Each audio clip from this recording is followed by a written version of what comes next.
Somebody once asked me, why do you do this? Good question. Good question. Is it for me or is it for him? Good question. Good question. So I sat and I thought about it. I fought with it and I wrestled with it. And I came to the conclusion that I am nothing.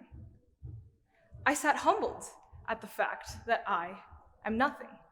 Even more humbled at the fact that he is something. So why do I speak such things? Good question. Good question. You see, there's something more than robotically walking through our routines, going through this life, while the Lord says, wait, I want to mold her. I want to mold him. I want to mold them. I want to tell you a story about a particular morning where the words, take me back, swam throughout my head. I considered them lightly, but like a fool, avoided them instead. 8 months later, I'm on my knees crying, saying, take me back. Take me back to when I knew you. My faith is so dead, far from anything new. And when I pray, I feel as if my four walls can't even hear me. When I turn on the lights, dark is still the only thing I see. Where did you go? Or rather, where did I go? God, you've awoken me in my sleep. You've whispered my name. You've called me back home. So I sat in an eerie place where I once prayed, trying to soften my heart of stone. Convicted by the very words I spoke, convicted by the fact that I can't do this on my own. I pleaded, God, are you with me? Are you here? Is this all just an imaginary battle? God, don't leave me in my doubt. Don't leave me in my struggle. And I hope it's not too much to ask, but would you take me back?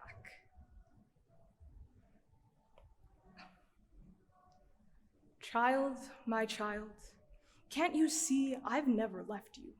Your faith is weak, but here, look at what I've called you to do. You can sit there faithless, stay like this, or you can move. And since that morning, I felt him stir my heart, gracefully and mercifully pulling me apart, and I've had some thoughts. You and I, we're just flesh and bones, but you and I, we have souls. Yet we tend to submit ourselves to this place that isn't our home. Listen, just listen here for a minute. He desires for our lives to be full, yet we keep grasping these handfuls of material things that are worth nothing when you and I stand before our Creator someday. And I guarantee you, our material things will not have a thing to say, nothing to say on behalf of me or on behalf of you. And I mean it when I say we can make our lives whatever we want them to, regardless of if it's living, we actually do. Because what is life if we go through it faithless? Numb zombies walking around faceless. And as harsh as these words may seem, you and I need to face this. The times that I feel the most is the time that I'm less. The times that I walk with an unwavering faith is actually the time that I feel at rest. Think with me just for a moment. I'm only asking for a moment of your time. Where are you? Where is your life? Because for the longest time, I called my existence mine.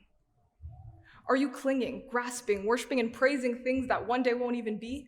And if there's one person in this place who's guilty of that, that one person is me. He does not ask for the perfect person.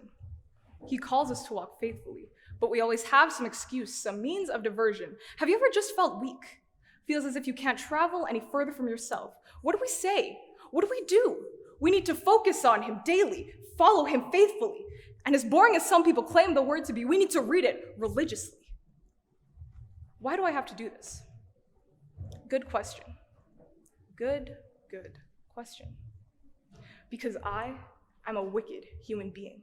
And his word, his truth, his peace are not a means to get a standing on a religious ladder. Those are just the things that a wicked sinner like me needs. The only things on this earth that are actually freeing. In the quietness between my four walls, I seek him. Not for the eyes of mockers, but because I need him. Whether it's drugs, alcohol, pornography, or your popularity socially, we need to release our grasps, walk faithfully, and look those things in the face and say, dare me. So why do I do this? Good question. Good question. Life on earth is only a microscopic speck in eternity. So how can we have this faith if we cannot surrender and walk faithfully? Because faith is more than being a victim in this world. It is being a victor in his word. And because faith is more than being blown by the wind, walking blindly through this life. Faith is saying, I'm blind, to what you have coming next, but I trust in you alone. Because this life I have, it was never mine. Sincerely, a sinner.